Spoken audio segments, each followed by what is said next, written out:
unyemerere ngo he ikaze muri uyu mwanya aho tugiye kuganira ijambo ry'Imana dusanga mu kubara.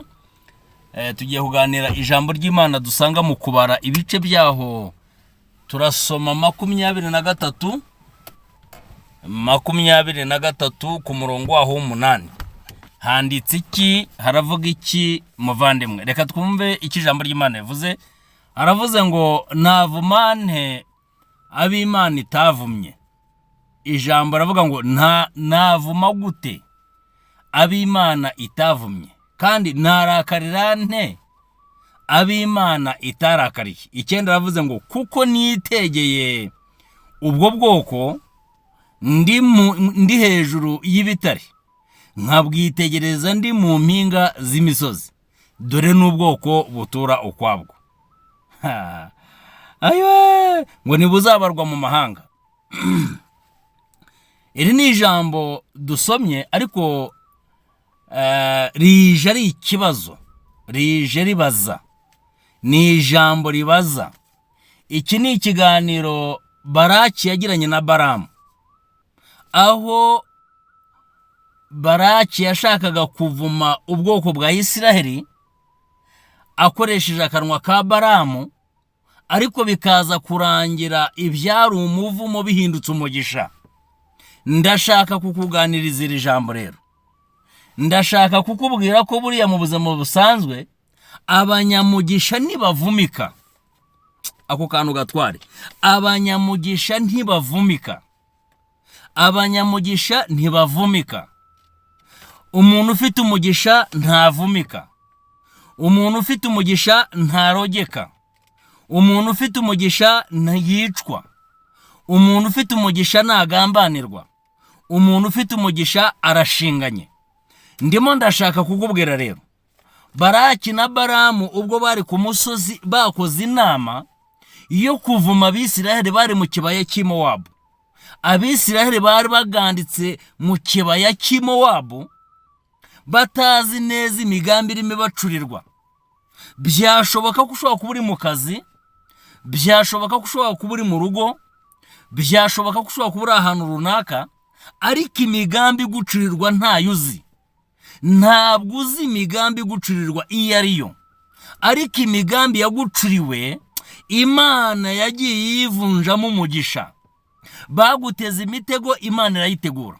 Barakuroga bagukubitisha inkuba ku manywa y'ihangu, ariko uyu munsi uriho ubabanyeho. Ndimo ndashaka kuvugana nawe nshuti yanjye. Iby'abana b'abantu bibwira bitandukanye n'iby'Imana yibwira ku buzima bwawe. Iby'Imana yibwira ni ibyiza si bibi. Umugaragu w'Imana yigeze abivuga yandikira Abefeso 8 ku murongo waho wa 30. Aravuga ngo hari abantu Imana yatoranije, imaze kubatoranya irabahamagara, imaze kubahamagara irabatsindishiriza, imaze kubatsindishiriza ibaha ubwiza. Aravuga ngo niba bimeze bityo tuvuga iki?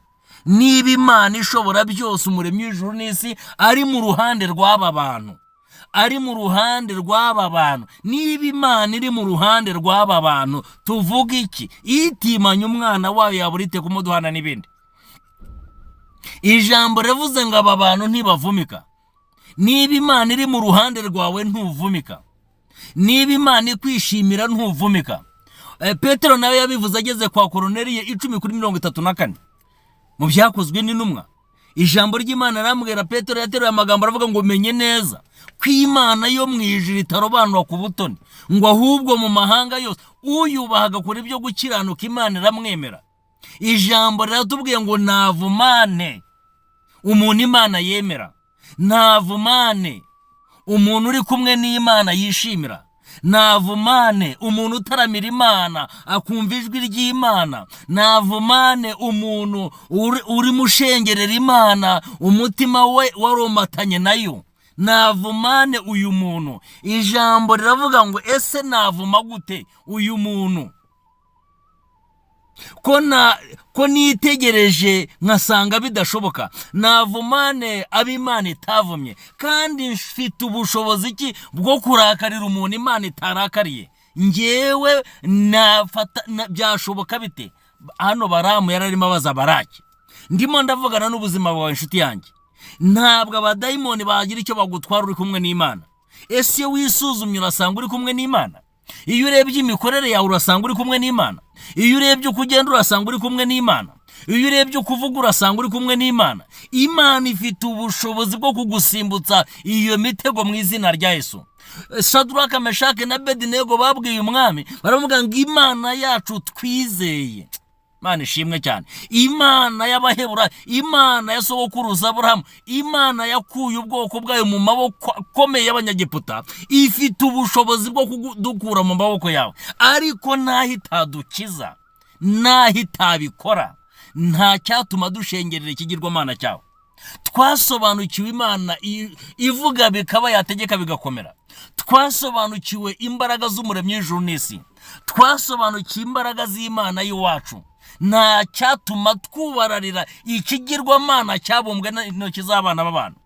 Ndimo ndashaka kukubwira nshuti yanjye, ijambo rirambwira ngo kuko nitegeye ubwo bwoko, hari ibyagiye bikwitegera, hari ibyagiye bikugenda runono, hari ibyagiye bishaka kukwibasira, ariko Imana igenda irogoye imigambi yabo. Imana yarogoye imigambi y'inkozi z'ibibi, Imana yarogoye imigambi y'incakura.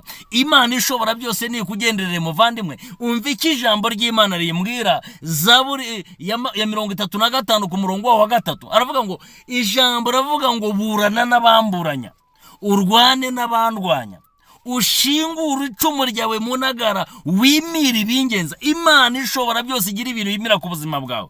Imbaraga zakurwanyaga Imana izimire, imbaraga zikugenza ku manywa na nijoro Imana izimire, imbaraga z'umuvumo Imana izimire, imbaraga zikugenza Imana izimire, icecekeshe imbaraga zakurwanyaga mu izina rya Yesu. Uwiteka kuzimiriza umuriro imbaraga z'umwijima zacanye, imbaraga z'abakonikoni, imbaraga z'Abashuri, imbaraga z'umwijima, umuriro zacanye mu buzima bwawe, Imana uzimye. Imbaraga z'abadayimoni, umuriro zacanye mu maraso yawe, Imana iwuzimye mu izina rya Yesu. Imana ikuzimiriza umuriro abazimu bacanye mu buzima bwawe, mu maraso yawe abazimu bacanye mu muriro, Imana iwuzimye mu izina rya Yesu. Imana ishobora byose nikugenderere. Umugisha w'Imana nuko ijambo ry'Imana, ijambo ry'Imana, ijambo ry'Imana hari icyo rivuga muvandimwe. Ijambo ry'Imana hari ikintu ririmo rivuga aha hantu. Unyemerera turebe aya magambo ari hano. Ijambo ry'Imana niryo ririmo rirambwira muri Zaburi, Zaburi ya 23 ku murongo wa 3. Avuga ngo ninde uzazamuka umusozi w'Uwiteka, ninde uzahagarara ahera? N'umuntu Imana yarobanuye, n'umuntu Imana irwanirira ku manywa na nijoro, n'umuntu udafite uterekeza umutima we kubitagira umumaro, n'umuntu. Ijambo ravuze ngo ese uyu muntu umeze gutya byashoboka ko namuvuma? Navumane uw'Imana itavumye, narakarirane uw'Imana itaraka? Ko namwitegereje nkasanga ari umukobwa utuye ukwe, ko namwitegereje nkasanga ari umumama utuye ukwe, ko namwitegereje nkasanga ari umugabo utuye ukwe, ko namwitegereje nkasanga ni umusore udakururwa n'isi. Ese nabasha kuvumane umuntu Imana itavumye? Nabasha kurakarira gute umuntu ubana n'Imana? Ko namwitegeye nkasanga atabarwa mu mahanga. Imana ishobora byose nigenderera ubuzima bwawe muvandimwe. Ndimo ndashaka kukubwira ngo ese iyo wirebye neza ukisuzuma, Imana iri mu ruhande rwawe. Byashoboka ko umuyaga waba mwinshi, byashoboka ko inkubi y'umuyaga yaba nyinshi, byashoboka ko ibiguhungabanya byaba byinshi, byashoboka ko ibikugenza byaba byinshi, ariko iyo wisuzumye Uwiteka ari mu ruhande rwawe, Imana igenderera ubuzima bwawe mu izina rya Yesu. Ikudibinifo, ikuneshereza ibyakuneshaga, ihagarika imbaraga z'umwijima mu izina rya Yesu. Rebonefo, imbaraga z'Imana zimanukira ubuzima bwawe, ikiganza cy'Imana nikikugote mu izina rya Yesu.